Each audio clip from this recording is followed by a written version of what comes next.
Story 1.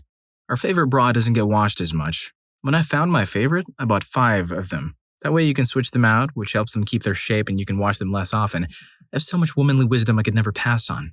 As all of my children are boys, off the top of my head, always take a whiz after you get frisky with a partner or yourself. After fooling around, you can cuddle for a bit, but you really need to take a whiz as soon as you can. This is more for women, but it will benefit men too. The act introduces too much bacteria and can cause a UTI. Peeing flushes it out. Cold water to remove the period stain from fabrics. Heat will set it in. Your body is yours, not weird. It may not look the same as others, but who cares? Find what you enjoy about your body. A partner who will love you will not demean, pressure, repress, belittle, etc. Your body will do things you may not like, but every woman's body does these things. Therefore, it's okay. Don't be ashamed of normal bodily functions. Do Kegels, for numerous reasons.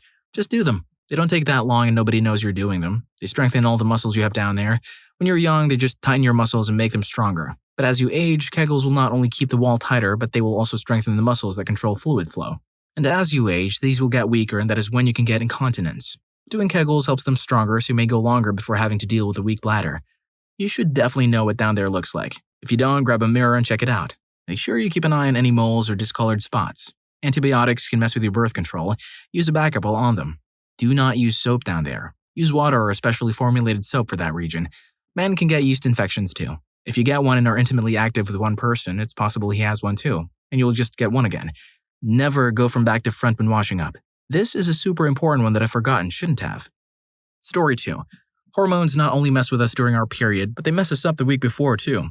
Premenstrual hormones, for me anyway, almost affect me more than the hormones during the cycle. I hate it when I'm being emotional and someone asks me if I'm on my period. No, by the time my period gets here, I'm already back to normal. Are you starting soon? Would be a more valid question. The few days before my period is an internal monologue of, everyone hates me. I'm so stupid. I shouldn't be allowed outside. I'm so angry over something small it could explode. Oh, a slightly sad song is playing on the radio. I'm going to cry over it for the next hour. As soon as my period starts, I feel physically like crap, but my mental state immediately switches back to normal, and I can sleep properly again. Once a month, I spend a day convinced that my marriage is a loveless sham and that my daughter would be better off without me, and then I realize I'm just hormonal. The next day, I'll be fine. Weirdly, my husband can usually tell when I'm being hormonal versus just having a bad day. He says it's a look I get on my face that I don't have any other time, even when I'm upset. It irritates me that he can tell before I can. There I am, convinced that I love nothing and no one, and he's just like, "Can I get you some chocolate and a bath?" And I want to scream at him. No! I don't want chocolate or a bath because I'm not hormonal, except I actually really do want some chocolate and a bath, and then it turns out it was just hormones after all. It also doesn't help that before my period, my body physically changes and I retain so much more water. My self-esteem plummets and I go from feeling all hot and stuffed to feeling like a giant marshmallow. Story 3. There are lots of things to do with birth and babies. I was shocked at how little my boyfriend, who is only brothers, knew about birth, and he was shocked at how much I did know. I realized it's because mothers, aunts, sisters, female cousins, friends, and coworkers will get into the details around other women, but if there's a man around, it's hand-waved. E.g., I had to pump for 2 hours yesterday. It was so painful because my chest is chapped and bleeding and some blood got in the milk, so it's a bit pink. Apparently it's fine. He's having issues latching. One time I finally got him to latch and then I had to go to the loo while feeding him and I have hemorrhoids from the birth, so wiping it was so difficult and so painful I started crying. A man walks in. Yeah, feeding can be tricky. Story 4. We hold our chests when running down the stairs with our dear lives. I usually sprint down the stairs like a crazed reindeer, doing the full arm chest scoop so I can jump those last 6 stairs without discomfort. Also when looking for things because they're in the way, I can find my keys because my chest is hiding them when I bend over to look under the couch. For well-endowed women, it can get very uncomfortable if the lingerie doesn't support things well or if it fits wrong. Well, now that clears up the confusion whenever I see girls hugging themselves when running down the stairs. I thought they were just giving themselves a pep talk that they can do it. Story 5. We remove hair a lot more than just our legs, bikini, and armpits. It differs for us all. Stomachs, sideburns, upper lip, chin, nose, chest, feet, toes, and arms. Pretty much anywhere. Men grow hair. We got it. It's always great when it's just peach fuzz, but that's not always the case. My mom and my oldest sister both have blonde, fine body hair all over. I take more after my dad, and though my arm hair is fine, I still have chest hair and dark leg hair. My metric for how obvious my body hair is whether or not my sister has pointed it out to me at some point or another. Yes, thank you, sibling. I know my toes are hairy. The irritation I felt when my sister went through her sanctimonious phase and smugly told me she never shaves anymore and doesn't see why any woman should. Oh man. Like, A, nobody can even see your body hair, so of course you don't get judged, and B, you're the one who pressured me into shaving in the first place. You don't get to turn around and look down on me for it. Story 6. When I wear my hair in certain ways, it means I've not gotten the chance to wash it in a while. It's always so funny when I have my hair in French or Dutch braids and someone compliments them, but all I can think of is, you have no idea how badly I need to wash that. And it really depends. Once it gets past a certain length, you have to get a feel for your specific hair, how it likes to be treated, and how often. If I were to wash mine every day, my hair would be so frizzy it looked like I'd touched a plasma globe from the 80s. Also, there's just the practical issue. My hair is like mid-chest length. That length takes time to wash properly, and those products aren't always cheap either. And then it's all wet, so your options are blow drying, not great for it, or air drying. Air drying literally takes the better half of a day, so you're out of luck if you want dry hair and morning showers. Blow drying takes like 20 to 30 plus minutes of standing in front of a mirror, unable to do anything useful with your hands and eyes with a device that sounds like a 747, plus you're bored. Most of us don't have the time for that every morning when we already have breakfast, a shower, teeth, skincare, and makeup to do before our first Zoom call. Easier to just wash it once on the weekend and then wash it again whenever it seems kind of oily, and you have time midweek. Story 7. Specifically, what was discussed in the bathroom? It's like the perfect spot to talk about everything. There are safety in numbers, a friend to hold your purse, a private place to talk in case you see someone slip something in your friend's drink, or you see her getting cozy with someone that you know is a known creep, etc., etc. Or when one friend is getting followed by a dude who won't take no for an answer, you have to swoop her away and either wait for him to buzz off or come up with a plan to not let him ruin your night. Plus, random hammered girls you meet in the bathroom can be the sweetest people on the planet. So, is that the reason why ladies' rooms are so nice? I heard they have sofas there and even attendants. Dang. Story 8. My favorite or most flattering jeans will be reworn with different shirts forever, until they rip or I can't fit into them anymore. The last time I found a favorite pair of jeans, I bought 3 pairs. The first pair just sprouted their first hole. The end is near. Story 9. When we are on our period, we can feel when a chunk comes out, but we don't randomly tell you guys because it might ruin the current conversation. And if we sneeze too hard, it feels like we birthed a jellyfish. That's why we try to avoid sneezing or even giggling. Sometimes it also happens if you exert yourself at all. I remember one time I picked up a shoebox from the floor and put it on a high shelf. Just that little bit of bending and stretching was all it took. Story 10. Many men have been blessed with perfectly thick, long, luscious eyelashes, and we girls are a bit jelly of that fact. Well, I will let you in on a secret. It's all about testosterone. Us dudes generally have more hair than women, so no need to be jelly, ladies. Story 11. The reason we don't want you to go down is usually because we don't feel clean. It's not so much about self-esteem as about taste. It's so uncomfortable for a woman to be trying to and feeling pressure to convey that she enjoys something when she can't stop thinking, did I wipe down there well enough? Even if I wiped it clean, does it still smell bad? Am I going to get a UTI? Are there little nuggets of toilet paper that I can't feel, etc.? Practical concerns. It's actually kind of terrifying. Does your desire for taste supersede your partner's comfort and sense of emotional safety? Do you care more about enjoying your experience than actually praising her? I truly hope not. Let the girl clean herself. Story 12. Sometimes we don't wash our knocker lockers for weeks, months even. I hardly ever wash my wired ones. I do wash my sports ones semi-regularly, i.e. every 2 weeks, but I just realized how gross it is that I don't wash the other ones. Washing them will decrease their lifespan. I don't really like to get wet, unless it's for a B-cup. With smaller sizes, the structure isn't needed in the same way that larger ones are. Much like when you wash jeans, they get softer. Washing them does the same and reduces the ability of the garment to support you.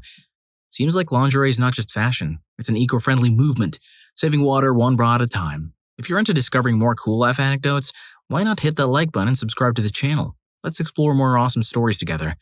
Story 13. Your looks are almost never the problem when we don't want to go further with you. If we didn't find you at least attractive, we wouldn't accept an invitation to get to know you in the first place.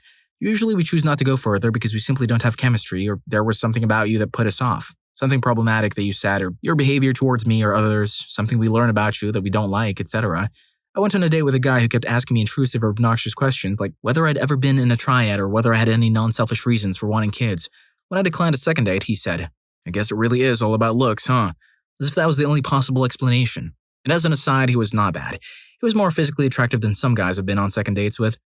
Story 14. Women love bums. Women absolutely love men's bums. Women want men with nice bums. Women want men with nice bums that are visible under pants. Men, please wear better fitting pants. They're overly baggy, you can't see bums. Story 15. We sometimes just don't know why we're mad or upset. Hormones can be depressing. Even if we're in our 30s and have been dealing with this for ages, sometimes we'll just be a little bit less ourselves and feel sad. Saying nothing is wrong is maybe easier than saying I don't know what is wrong.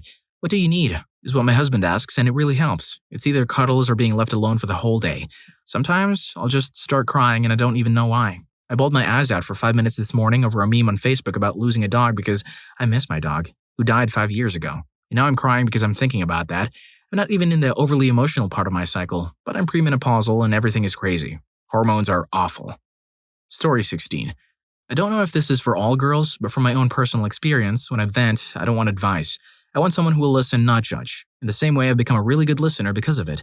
I used to try and give advice, but now I'll ask if they want advice or if they just want me to listen. Way better reactions. Story 17. When you drive really fast, I don't think it's cool. I think you're an inconsiderate a-hole. I don't care about how much of an a-hole you are in the moment, I just don't want to get into an accident. Afterwards, though, I'll definitely think you're an a-hole forever. My partner has always been a seriously considerate driver. We have known each other for years, and when we were first seeing each other romantically, I realized just how sexy it was that he was like that. I always feel incredibly safe with him behind the wheel. He's the best. Don't get us wrong. It's not about driving fast or slow. It's about being considerate when a driver is with another person in the car. The driver can practice his fast driving skills when alone, however much they want. This one is noted. Slow and safe equals hot and sexy. Fast equals inconsiderate. Notes taken. Story 18. We don't compliment you as much because we're afraid you'll think we're interested in you physically. I ran into a male friend I hadn't seen for like 10 years. He used to have deadlocks, but he had since cut them off and he had some amazing looking salt and pepper hair. I complimented him on it via Messenger after I bumped into him, just something like, "Hey, great to see you today. Also, your hair looks amazing." His response, "Hey, so I'm not sure if you know, but I actually have a girlfriend, so..." Dude, really? I'm 30, and every single time I've been kind or given a compliment to a man in my life, their minds go from 0 to 100. They immediately think I want to sleep with them. Story 19. That women also often bottle up their feelings and are afraid to be vulnerable around others. My parents and brother had strong personalities and would always insult me and call me crazy whenever I had enough of their negativity. As a result, I'm completely emotionally closed off and struggle a lot with sharing any of my feelings aside from my veneer of toxic positivity. Those same parents and brother wonder why me and my sister don't talk to them anymore. Go figure. Story 20. We see that friend of yours who acts creepy towards women and we judge you for keeping them around. You're not a good dude if you don't fix the missing stairs. My mom once told me when I was a teenager that people judge you on the company you keep. It doesn't matter if you're nothing like them because people will assume you are and won't give you a chance to prove otherwise. At the time, she was trying to open my eyes to a manipulator who I thought was a friend, but her words have stuck with me for the past 20 years. Mighty respect to women for pointing this out. Sometimes us bros just hang and chill whenever we're together and don't show each other another side, which they might show their SOs. Story 21. Most people I know who are interested in guys will agree that we don't get too concerned about looks in general, though we will have preferences, but we definitely notice how you smell. Female hormones enhance my sense of smell, and I know I'm like a bloodhound. I smell everything, and there are emotional responses to smell. A clean guy with average or below average looks is well ahead of the sexiest man on earth if there is even the slightest hint of funk. I don't like scented stuff like Axe spray, but I want to smell the soap. But I also think everyone is different, and I love when my partner smells clean. It's not just soap, it's clear skin. I don't want to smell perfume, I want to smell him. But only when clean. Alternatively, I know when someone doesn't smell clean that it is a strong turnoff for me. It's much more important to me than the way a person looks. Of course, the biggest thing is personality compatibility, but things wouldn't go far enough to assess if a guy smells gross to me. Story 22. A lot of us have one bigger chest than the other, or one bigger bum cheek than the other, and we overthink it a lot. At least I do. Whenever I wear crop shirts, I ask my friends if my chest looks okay, and whenever I'm wearing leggings, I'm scared that someone will see the difference, even if it is a very small difference. Story 23. Inside of me, there is an overly emotional, insanely jealous, paranoid, insecure girl who can take obviously significant things as obvious indicators that you no longer love me, secretly hate me, or cheating, or would like to, and will totally leave me. But I know that's crazy, irrational, and unfair to you. And I logically know that it's all BS, so I never let her have any control. Emotions are hard and it's scary that I have that in me, but I deeply care about you. I don't want to treat you like a potential suspect. I want to be loving, kind, and fair. I know listening to the voice would be none of that, but boy, can it make my blood boil and my heart hurt. It can take time for emotions to catch up with what I already know. At the moment, I'd rather say nothing than say something obviously wrong and unfair. Sometimes it's better if you don't dig deeper. It's none of your fault and I'll resolve it on my own. Sometimes it helps when my boyfriend and I talk about it and he would at least try to understand whatever I told him, but sometimes I just feel like giving these thoughts any attention just feeds them. He often won't talk me out of it because it's irrational anyway, so I just prefer spending some time alone reflecting or coming to him to cuddle without saying it. We both sometimes struggle with mental health and we know we can come to each other with anything. We had multiple conversations about how sometimes the brain will just make something or sometimes having hormones is tough and you're sad or angry and don't even know why. Maybe it's the neurodivergence, but sometimes talking doesn't help. But we support each other as we can, sometimes without talking much at all if that is what's currently needed. Every person functions a bit differently. And I think what's most important is to see what's right in your dynamic. Story 24. Emotional labor is usually why we're out of the blue stressed. We're not just being typical women or being dramatic. We have to do everything. Absolutely everything. We were raised to feel this way. It's not your fault, not fully. Men just aren't usually raised to think about this. It's hard to explain. So here's just an example. It's my day off, I get 3 a week, my job is pretty hard on my body, especially my knees, so I usually don't do housework during the work week. For my 3 days off, I'm running down the following in my head. Every week, every month, forever. Laundry. Wash, dry, put away, and it's endless because there are 2 of us. Clean the bathroom, clean the kitchen, clean the fridge, vacuum, clean up after the cat, put dishes away, wash new dirty dishes, put those away, wash bedspreads and pillowcases, clean the coffee bar because I swear to God he lets monkeys make his coffee. I don't know how you get grounds everywhere. Thaw meat for meal prep for our lunches that week, brine it, season it, and cook it. Shopping to replenish supplies. Keep him in mind in case he forgets something important. If he gets a migraine, my days off are now shifted to trying to do chores around caring for him. They hit him so hard and it's debilitating. I absolutely need and want to make sure he's doing okay.